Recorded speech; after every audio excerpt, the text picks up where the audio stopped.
أعوذ بالله من الشيطان الرجيم. بسم الله الرحمن الرحيم. الحمد لله رب العالمين، وبه نستعين على أمور الدنيا والدين، وصلى الله وسلم على سيدنا ومولانا محمد خاتم النبيين وعلى آله وصحبه أجمعين، ولا حول ولا قوة إلا بالله العلي العظيم. اللهم لا علم لنا إلا ما علمتنا إنك أنت العليم الحكيم، ولا فهم لنا إلا ما فهمتنا إنك أنت الواسع الكريم. نسأل الله سبحانه وتعالى أن يعلمنا ويفهمنا ويفتح علينا فتوح العارفين، إنه بذلك قدير وبالإجابة جدير، وهو حسبنا ونعم الوكيل. إلى حضرة النبي محمد صلى الله عليه وسلم. الفاتحة. بسم الله الرحمن الرحيم. الحمد لله رب العالمين، الرحمن الرحيم، مالك يوم الدين. إياك نعبد وإياك نستعين. اهدنا الصراط المستقيم، صراط الذين أنعمت عليهم غير المغضوب عليهم ولا الضالين. آمين. Thumma ya'ummahu bil ma'i thalatha marratin. Kemudian ia meratakan itu mayit dengan air 3 kali. Masih membahas tentang memandikan mayit. Kemarin dijelaskan ada cara minimal, ada cara maksimal.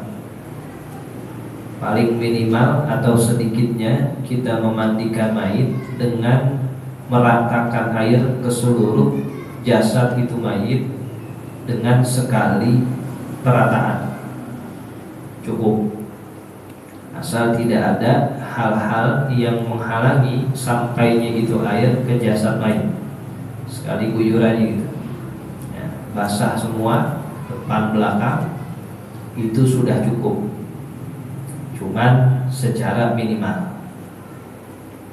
Adapun paling sempurnanya ada beberapa tahapan. Yang pertama, itu mayit didudukkan agak condong ke belakang, seperti ini.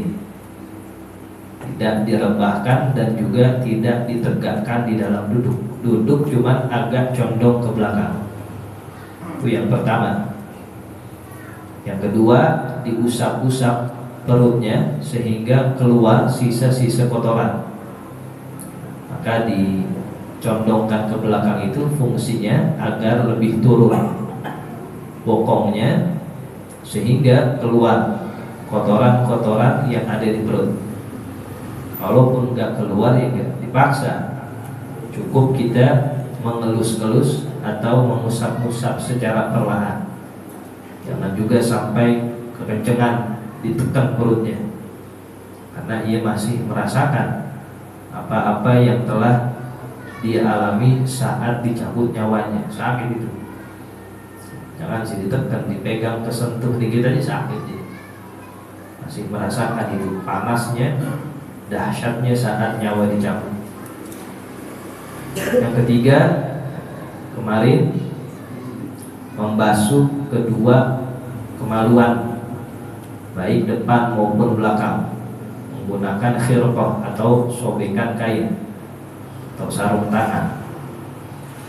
Yang keempat, membersihkan lubang-lubang hidung, lubang gigi, lubang telinga dengan juga sobekan kain. Yang kelima, diwudukan sebagai wudunya orang yang hidup. Baru yang keenam ini diratakan dengan air, baru dimandi. Jadi sebelum diguyur 5 tahap tadi diusahakan kalau pengen mandiinnya secara sempurna. Nah, baru yang keenam kita ratain itu jasad mayit depan belakang menggunakan air 3 kali. Wa yakunu fil marratil ula, dan adanya pada perataan yang pertama, guyuran yang pertama, sidrun au nahwuhu, disertai daun bidara atau seumpamanya. Maka itu ember untuk meratakan dengan basuhan yang pertama disertai atau diikutkan dengan daun bidara, ada aroma-aromanya. Wafil akhirati, dan pada basuhan yang terakhir atau perataan yang terakhir, qalilun min kafur, sedikit dari barus atau kapur yang dilarutkan. Jadi pertama basuhannya itu dengan daun bidara, airnya dicampur. Lalu yang kedua dibilas tanpa campuran. Yang ketiga ada campuran barusnya, jangan dibilas lagi, udah itu. Yang ketiga sebagai yang ganjilnya itu dengan kapur barus, karena kapur itu mengandung hal-hal atau satu sifat yang nantinya akan mengekalkan kainnya, kain kafan nanti, yang gak terkena sesuatu yang ada di dalam kubur karena aroma kapurnya itu. Kalau kita mandi sabunan kan dibilas karena memang ada busa-busanya. Kalau ini memang larutan atau gerusan kapurnya, itulah yang menjadi aroma-aroma dia terakhir. Itu pada bilasan yang ketiga. Nah, itu yang paling sempurnanya seperti itu. Wa yabda'u fi kulli marratin minas salasi, dan ia memulai pada setiap kali dari 3 pemerataan itu, bi ghasli ra'sihi, dengan membasuh kepalanya, mulainya dari atas.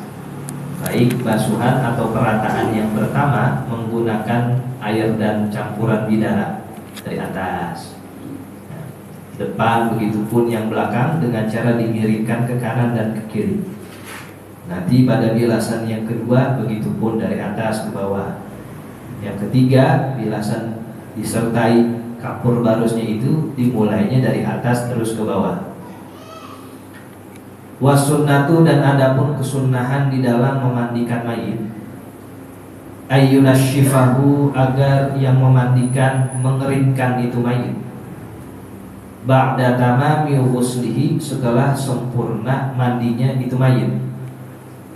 Kalau sudah selesai maka dikeringkan pakai handuk atau semisalnya, agar saat dibungkus dengan kain kafan kagak lepek ya, sebab bahan yang lepek nanti akan mudah hancur.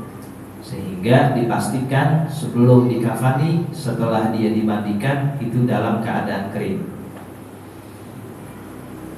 Wa yukaffanul mayyitu, lalu mayit itu dikafani setelah mandi lalu dikeringkan. Saatnya dikafankan itu mayit, fima yajuzu lahu fi hayatihi, dengan sesuatu yang diperbolehkan baginya digunakan saat hidup. Lubsuhu, penggunaannya, minasyabi, dari pakaian. Asalnya boleh dengan apa saja yang menutup aurat itu mayit. Ya, biasa pakai apa sehariannya, ya pakai itu. Ini bicara sah. Wal abyadu afdalu, namun menggunakan yang berwarna putih itu lebih utama min ghairihi, dari selainnya. Jadi kalau ngomongin sah, ya sah, dipakai gamis atau sarung, bukan kafan.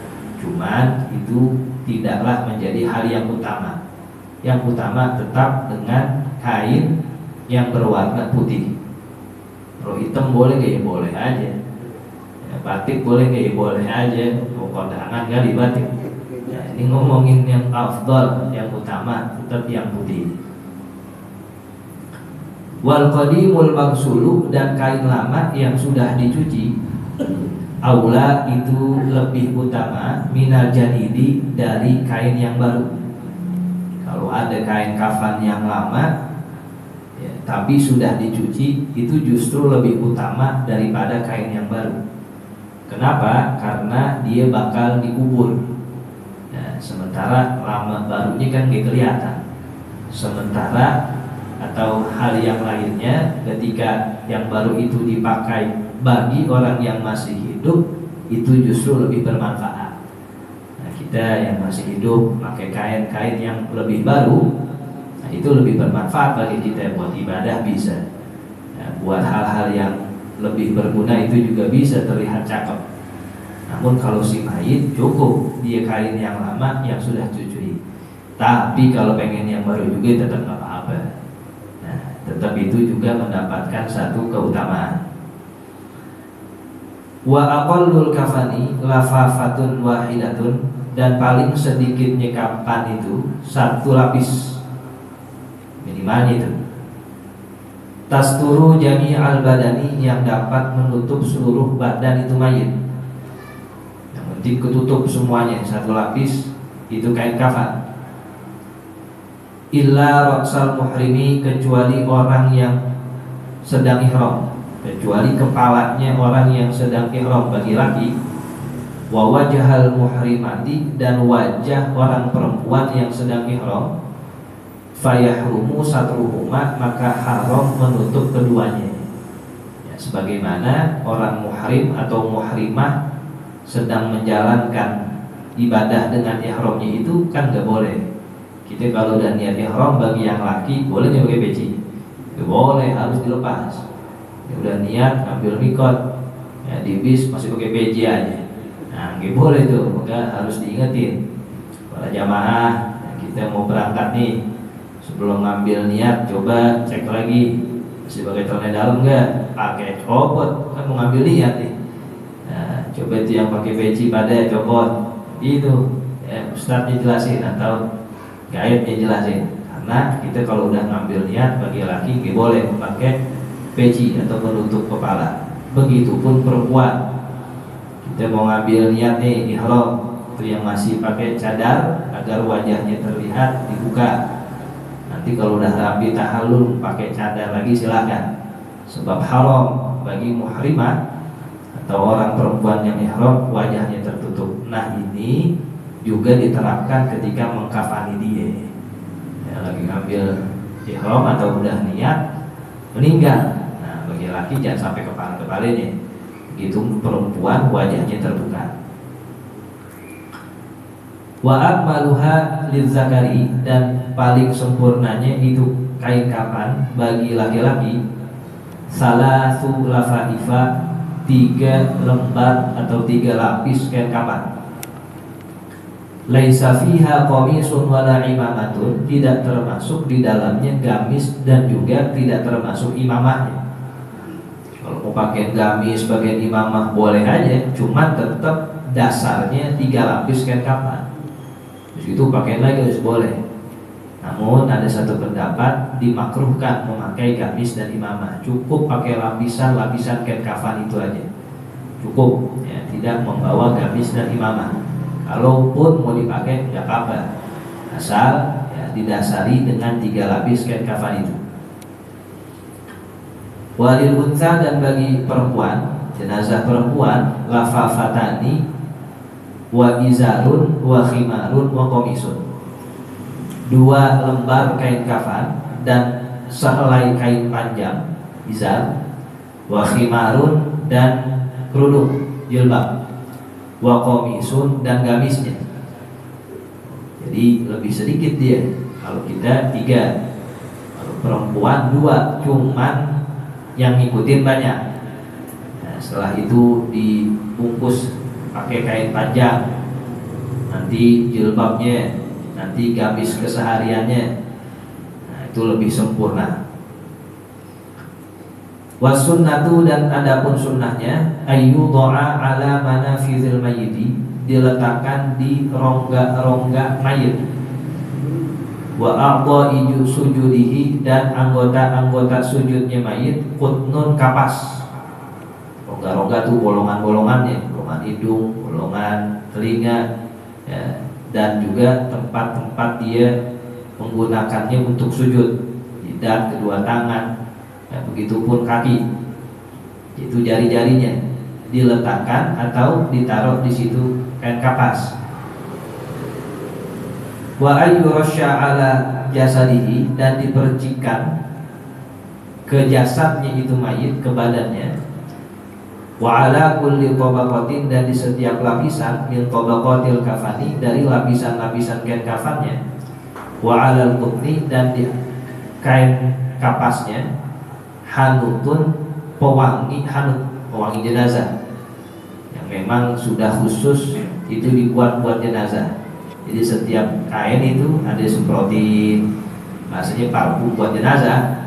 Nah, nanti kain yang kedua disemprotin lagi, kain ketiga disemprotin lagi, kapasnya itu sebelum disumpel disemprotin, ya, dipercikan. Nah, begitupun tempat-tempat, ya, dia nanti, ya, untuk dibungkus kain kafan, sampai tangannya dan seterusnya itu diberi hanut atau pewangi yang khusus buat jenazah. Wa yudha'u ma'al hanuti, dan diletakkan pula bersama itu hanut pewangi jenazah kafurun, kapur. Tadi itu gunanya untuk mempertahankan atau memperpanjang usia kafannya. Sebab di situ ada aroma kapurnya. Pada gak demen tuh cacing apa segala macam, kapur barus, ya, kan gak demen. Ya, tapi tergantung amal solehnya juga ya. Ya, tapi ini sebagai upaya zohir namanya. Ya, sebagai kita yang ingin lepas, ya kita pakaiin yang sebagus-bagusnya. Wa an tushadda al-yahu bi khirqatin, dan diikat dua belahan pantatnya menggunakan sobekan kain. Jadi itu pantatnya dibungkus atau diikat sehingga belahannya tertutup.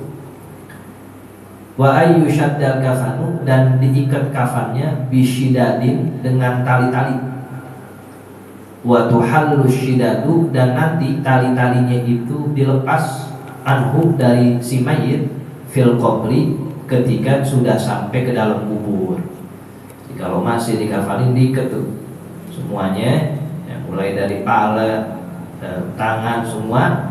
Nah, ketika itu mayit sudah dibaringkan di liang lahat, menghadapkan ke arah kiblat, baru tali-talinya semuanya dilepas. Tafaulan artinya mengambil satu kebaikan, mudah-mudahan hal yang mengikat mayit terlepas juga, nah, dari siksa, dari azab, walaupun memang itu ada. Kecuali satu yang kagak dilepas, tali yang pantat tadi itu, yang menjadikan dua belahan pantatnya rapat tertutup, itu jangan dilepas.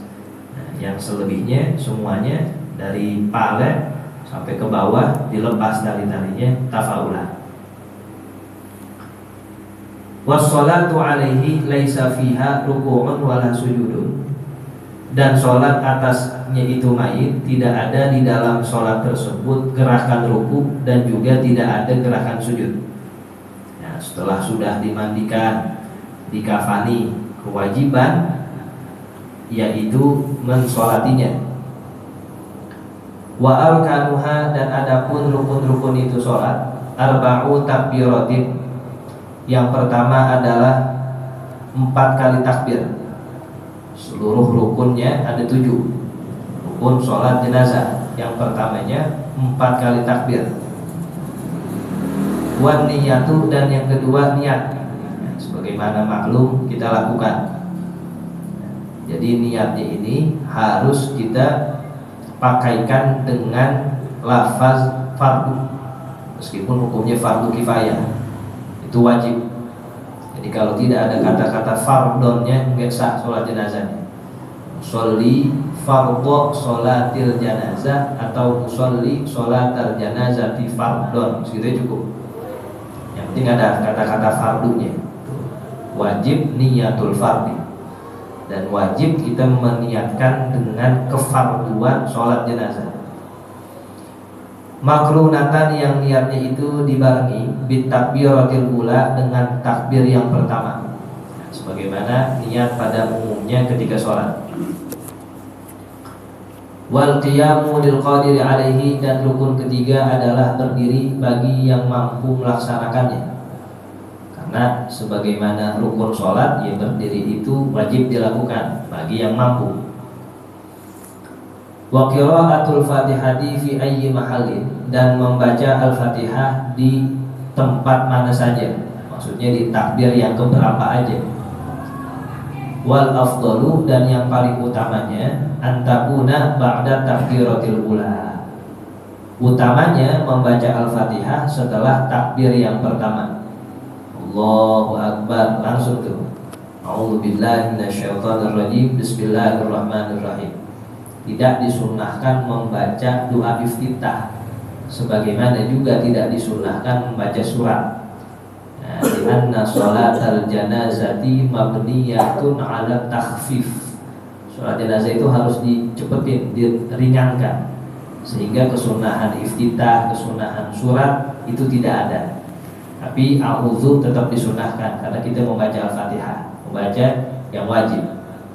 Nah, jadi afdolnya, utamanya setelah takbir yang pertama kita baca Al-Fatihah. Wassalatu ala Nabi sallallahu alaihi wasallam, dan membaca sholawat kepada Nabi Muhammad sallallahu alaihi wasallam ba'da takbiratis tsaniyati, setelah takbir yang kedua. Setelah takbir pertama Allahu Akbar, Fatihah, lagi Allahu Akbar, sholawat.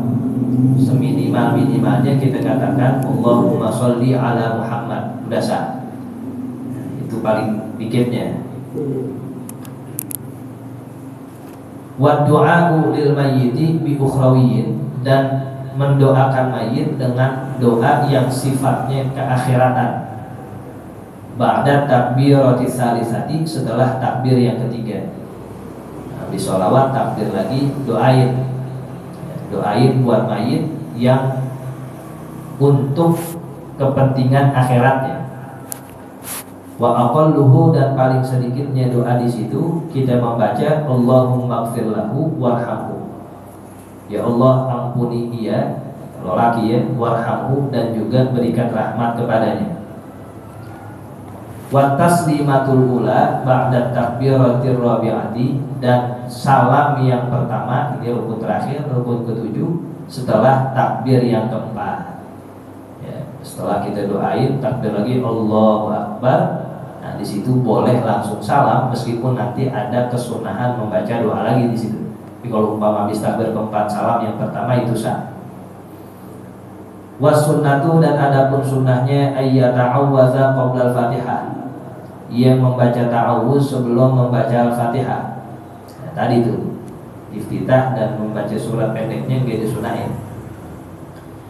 Wa ayyaqula du'a ba'da salisah, dan memperpanjang bacaan doa setelah takbir yang ketiga. Wa ayyakuna bil waridi 'anin nabiy sallallahu alaihi wasallam, dan hendaknya doa setelah takbir ketiga itu doa yang warid, yang datangnya dari Nabi Muhammad sallallahu alaihi wasallam. Ya, banyak itu. Kita baca Allahumma ighfir lahu warhamhu wa'afihi wa'fu anhu wa akrim nuzulahu wa wassi' madkhalahu wa ighsilhu bil ma'i wal thalji wal barad wa naqqihi minadh dhunub wal khataaya kama yunqqa ath-thawbul abyadu minad danas wa abdilhu daran khairan min dari wa ahlan khairan min ahli wa zawjan khairan min zawji. Itu bini yang lebih baik dari bininya di dunia. Bininya di belakang Aminah aja lagi. Dia lagi ngerti. Kalau rumah boleh deh, emang rumahnya jelek, biarin dah disuruh dah. Ya, keluarga emang ribut mulu lagi kayak babe dah. Pas bini dia kaki ngerti juga, amin. Lagi diminta ya, kasih bini yang lebih cakep, amin. Gitu. Sampai kayak doa terawih, kan ada doa kawin lagi tuh. Iya, gimana itu? Nah, redaksinya. Ya, lupa ada terawih lagi. Iya, ada tuh. Min hurin 'ainin wa min hurin 'ainin mutazawwijin, dan kita minta dinikahin dengan surga-surga perempuan-perempuan nanti.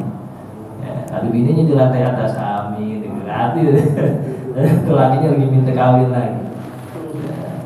Ya nggak paham itu. Nanti beda lagi yang di sini, yang di sono dah. Nah, kita minta zawjan khairan min zawjihi wa adkhilhul jannata wa a'idhu min 'adzabil qabri wa fitnatihi wa min 'adzabin nar. Nah, itu di antara doa yang warid untuk setelah takbir yang ketiga. Wa ayyaqula ba'da rabi'ati, dan ia membaca doa setelah takbir yang keempat, wa qabla salam, dan sebelum salam. Ya, tadi setelah takbir keempat mau langsung salam pertama enggak apa-apa. Cuman disunahkan baca doa lagi. yaitu Allahumma la tahrimna ajrahu wa la taftinna ba'dahu waghfir lana wa lahu. Ya Allah, janganlah Engkau cegah kami dari mendapatkan ganjaran pada mayit itu, wala taftinna ba'dahu, dan jangan kamu berikan fitnah setelah kematian itu mayit. Setelah mati takutnya ada fitnah, fitnah ini, fitnah itu, jangan kamu berikan itu kepada kami. Waghfir lana wa lahu walil muslimin, dan ampunilah kami juga bagi mayit itu, walil muslimin, juga ampuni dosa-dosa kaum muslimin.